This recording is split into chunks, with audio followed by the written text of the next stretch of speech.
la segunda parte sobre el lenguaje de la lógica clásica de orden cero. Ahora vamos a ver la forma de Backus-Naur, concatenación y operaciones de Enderton, el árbol genealógico de una fórmula y sus subfórmulas, 4 convenciones y el principio de inducción. Bueno, vamos a empezar con un par de conceptos importantes que son el de lenguaje y metalenguaje. Entonces, un lenguaje es un conjunto de símbolos, también llamado alfabeto, más un conjunto de fórmulas que son producidas por una gramática. Esas fórmulas, por supuesto, se construyen con los símbolos del alfabeto. El metalenguaje es el lenguaje con el que hablamos, con el que estudiamos al lenguaje. Por ejemplo, al usar letras griegas como alfa o beta, estas son partes del metalenguaje y representan cualesquiera fórmulas del lenguaje de nuestra lógica clásica de orden cero. Ese metalenguaje lo usamos para describir o definir el lenguaje de LS0. Por supuesto, estas nociones son relativas. Un lenguaje puede ser su propio metalenguaje si describes al lenguaje consigo mismo, como por ejemplo si escribimos el español utilizando español. O un lenguaje L1 puede ser metalenguaje de L2, pero si después usas el segundo para describir el primero, entonces L2 puede pasar a ser metalenguaje de L1.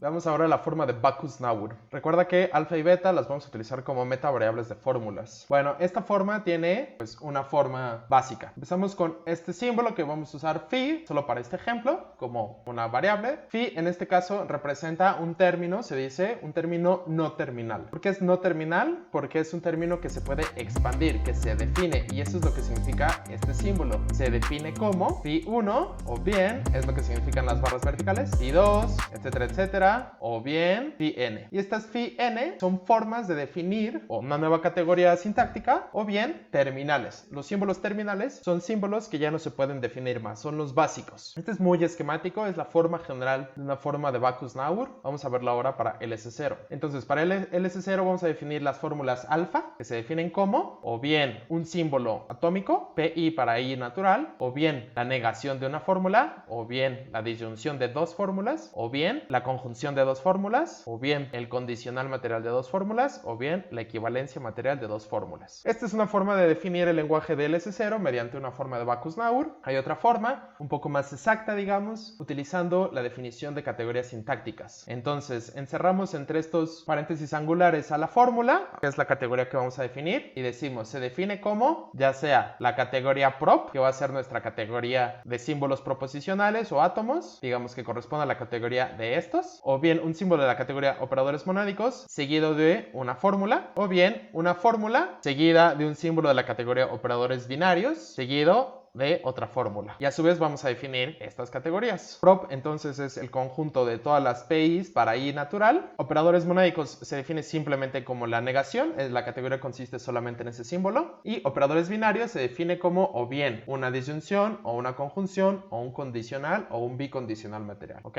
Entonces ya sea esta o esta son dos formas equivalentes de definir la gramática de LS0 mediante las formas de Backus-Naur. Las dos definen exactamente el mismo conjunto de fórmulas. Muy bien, ahora vamos a ver el concepto de expresiones, de concatenación y las operaciones de Enderton. Empezamos definiendo el conjunto S de los símbolos que definimos el video pasado también y lo vamos a identificar como la unión de un conjunto de variables proposicionales o átomos, las P's, el conjunto de las conectivas lógicas y el conjunto de los símbolos auxiliares que van a ser nuestros paréntesis y en su caso corchetes. Vamos a tener un conjunto de expresiones que es el conjunto S estrella, donde esta estrella es la estrella de Kleene que definí el video pasado, pero que básicamente es una operación que nos toma todas las secuencias finitas de los símbolos en S, incluyendo la secuencia vacía, y entonces el conjunto de las expresiones es simplemente eso, el conjunto de las secuencias finitas de los símbolos de S. Finalmente vamos a definir mediante la gramática el conjunto F de fórmulas, que va a ser un subconjunto estricto del conjunto de expresiones, y la podemos definir ya sea mediante las reglas de formación que vimos en el video pasado, ya sea mediante la gramática de Backus-Naur que acabamos de ver, o mediante las operaciones de Enderton que vamos a ver ahora. Vamos a identificar tres cosas. Una es una secuencia de símbolos, es decir, una expresión, o el resultado de aplicar esta operación que vamos a identificar como la concatenación, simplemente pegar un símbolo con otro, o el resultado de aplicar esta operación de Enderton a un átomo particular, P10 en este ejemplo, con la fórmula negación de P10. Es decir, estas cuatro cosas van a denotar lo mismo en nuestro esquema. Va a ser igual hablar de una secuencia de símbolos, hablar una concatenación de ellos, va a ser igual hablar de la secuencia de la negación y P10 que hablar de la concatenación concatenación de la negación con P10 que hablar de la aplicación de la operación de Enderton de la negación aplicada a P10 que hablar de la fórmula negación P10. Muy bien, ahora vamos a definir estas, las fórmulas. Muy bien, ahora vamos a definir estas, las operaciones de Enderton. Son operaciones de construcción de fórmulas. La primera es la aplicación de la negación a una fórmula alfa. La segunda es la aplicación de la disyunción a dos fórmulas alfa-beta, que nos da por supuesto la disyunción de ellas. Y así con las demás binarias. Estas operaciones nos dan otra manera de definir la gramática de LS0. Definimos una sucesión de construcción como una secuencia finita de expresiones, E1 a n, donde para cada i entre 1 y n sucede alguna de las siguientes cosas. O bien EI es un átomo, o bien EI es el resultado de aplicar la negación a una expresión EJ, donde J es un índice menor a I, o bien EI es el resultado de aplicar E para dos expresiones EJ y AK, donde E triangulito es cualquiera de estas cuatro operaciones. Finalmente definimos una fórmula como una expresión que es el último término de una sucesión de construcción. Entonces, mediante las operaciones de Enderton con estas tres definiciones, podemos definir de forma equivalente el conjunto de las fórmulas de LS0.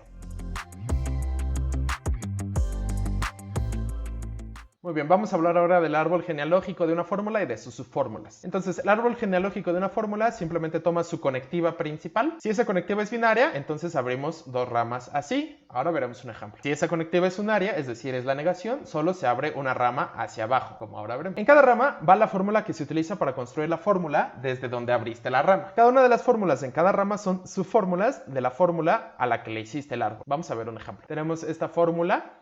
Como vemos, su conectiva principal es el condicional. Como es una conectiva binaria, vamos a abrir estas dos ramas. Y en cada rama vamos a poner la fórmula con la que se construye, pues, esa parte de la fórmula. Si del lado izquierdo vamos a tener esta disyunción, porque es la fórmula que le corresponde a esta rama, que está de este lado de la conectiva binaria. Del lado derecho vamos a tener esta conjunción, porque es la fórmula que le corresponde a este lado de la fórmula que está en esta rama. Y así sucesivamente hasta llegar a atómicas. Vemos en P10 disyunción P197, pues tenemos una disyunción, es binaria, así que abrimos dos ramas y en cada rama ponemos la fórmula que se utilizó para construir esa disyunción. Igual de este lado tenemos una conjunción, abrimos dos ramas porque es binaria, P4, negación de P3, y aquí tenemos una conectiva unaria, es decir, la negación, la única unaria que tenemos, y utilizamos P3 para construir esa negación, así que la ponemos. El árbol se acaba en el momento en que llegamos a cada una de las atómicas de nuestra fórmula. Si logramos hacerle un árbol genealógico, que se acaba por supuesto a una sucesión de símbolos, significa que esa sucesión es una fórmula. Es decir, una sucesión que no sea una fórmula no va a poder tener un árbol genealógico que se acabe, que llegue a puras atómicas. Bueno, vamos a hablar sobre 4 condiciones de ligadura que nos van a permitir reducir los paréntesis e introducir corchetes cuando sea útil para incrementar la legibilidad de una fórmula. Comencemos con este ejemplo. Es un condicional material cuyo antecedente es P10, disyunción con P197 y cuyo consecuente es la conjunción de P4 con negación de P3. La primera convención es que no vamos a usar los paréntesis más externos, es decir, la primera convención es que no vamos a usar los paréntesis más externos, es decir, estos se van a ir. No son necesarios, no los requerimos para distinguir la conectiva principal de la fórmula, así que quedaría así. Ayuda un poco. Siguiente convención. Vamos a considerar este ejemplo. Tenemos una negación, P7, disyunción P9. La pregunta ahora ¿es la negación la conectiva principal o la disyunción? Hacemos esa pregunta porque esta fórmula es ambigua. Puede ser ya sea esta, es decir, la negación de una disyunción, o esta, es decir, la disyunción de una fórmula negada con una fórmula atómica. Entonces, otra vez, esta es una fórmula ambigua porque puede significar ya sea esta o esta. Para evitar la ambigüedad, precisamente introducimos los símbolos auxiliares, los paréntesis. Pero vamos a definir una convención para que no sea necesario utilizar tantos paréntesis. Esta es la segunda convención, que nos dice la negación liga más que todas las demás conectivas. Es decir, toda fórmula ambigua como la que acabamos de ver, la vamos a leer como la segunda lectura, es decir, donde la conectiva principal es la disyunción. Entonces, en resumen, ¿qué quiere decir que liga más que todas? Que cuando no veamos paréntesis en una fórmula que tiene una negación, siempre vamos a suponer, vamos a dar por sentado que la negación está ligando al término, es decir, está conectando, está afectando, está negando al término más inmediato a su derecha, en este caso P7. Muy bien, vamos a ver una tercera convención, que es que las conjunciones y disyunciones ligan más que los condicionales y los bicondicionales. Fíjense que aquí también necesitamos paréntesis para saber cuál es la conectiva principal, porque podemos tener ya sea un condicional material cuyo antecedente es este y consecuente es este, o bien una disyunción cuyo disyunto izquierdo es P7 y disyunto derecho es si P9, entonces P7. Esta tercera convención nos ayuda a eliminar esos paréntesis y eliminar la ambigüedad al mismo tiempo. Entonces la vamos a leer siempre así. Es decir, la disyunción siempre está, digamos, ligando o está afectando a las dos fórmulas más inmediatas a su izquierda y a su derecha. Entonces, esta ya no va a ser una fórmula ambigua, va a ser un condicional, porque la disyunción está ligando, está afectando, está uniendo, está conectando a sus dos fórmulas más inmediatas, etcétera. Es decir, así va a pasar con la conjunción y con el bicondicional. Por ejemplo, si yo tengo la fórmula P2 conjunción P4 bicondicional P1, esta fórmula, bajo mi nueva convención, la tercera convención, no es ambigua, es esta fórmula. Finalmente, nuestra cuarta convención es esta. Para ayudarnos a leer podemos introducir corchetes. Entonces, si una fórmula es muy larga, como esta, puede ser un poco difícil leer en dónde está la conectiva principal. Quizá está acá o acá o acá. Si introducimos corchetes puede ayudar, puede facilitar un poco la lectura. Entonces le podemos poner corchetes para distinguir su conectiva principal. Aquí están los corchetes. Y eso me hace ver en dónde está la conectiva principal, es la disyunción. De nuevo, en realidad esto es una cuestión práctica, es para aumentar la legibilidad, para hacerla más fácil de leer. Como resumen, aquí voy a poner las 4 convenciones. Puedes parar el video si quieres leerlas con más detenimiento, o apuntarlas, o tomarle un pantallazo, o lo que sea. De nuevo, estas convenciones son opcionales, por eso son convenciones, pero las vamos a usar para facilitar la lectura y la escritura de las fórmulas.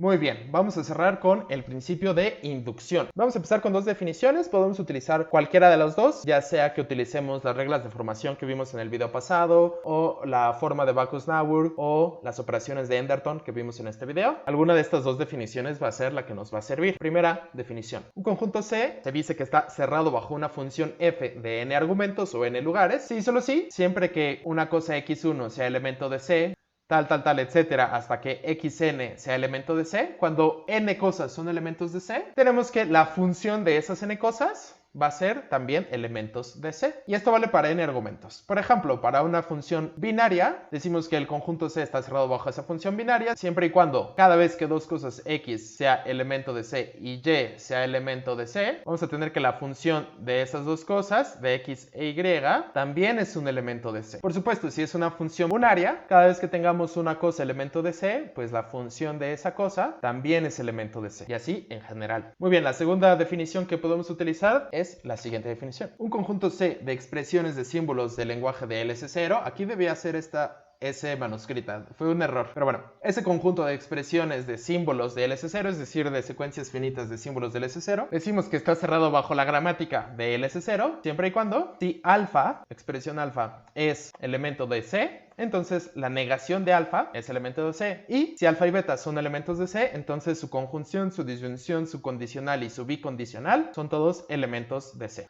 Muy bien, vamos a ver el principio de inducción para las fórmulas. Es un teorema que vamos a demostrar ahora. Entonces, el teorema nos dice, si C contiene a todos los átomos y además está cerrado bajo la gramática de LS0, entonces C contiene a todas las fórmulas. Bueno, tomemos cualquier alfa fórmula. Vamos a demostrar que alfa es elemento de C por inducción matemática. Empezamos. Como toda fórmula de lenguaje es una sucesión finita y no vacía de símbolos, es decir, el conjunto de fórmulas está estrictamente contenido en el conjunto de secuencias finitas de símbolos, quitando la expresión vacía. Bueno, y como esa fórmula es resultado de la aplicación de la gramática, tenemos que alfa es el resultado de aplicar la gramática un número finito de veces. Vamos a llamar a ese número n, y como toda fórmula es una sucesión no vacía, pues ese número no va a ser 0. Si n es igual a 1, es decir, si aplicamos la gramática una sola vez, entonces alfa es un átomo, y por construcción, alfa pertenece a C.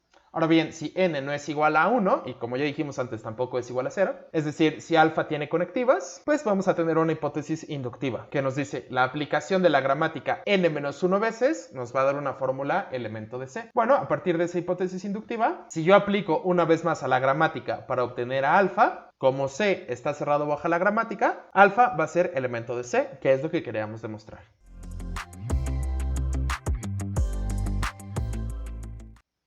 Finalmente, te voy a dejar aquí unos ejercicios para revisar la comprensión de los temas que acabamos de revisar. Puedes tomar un pantallazo o detener el video para realizarlos. No olvides suscribirte y nos vemos la próxima.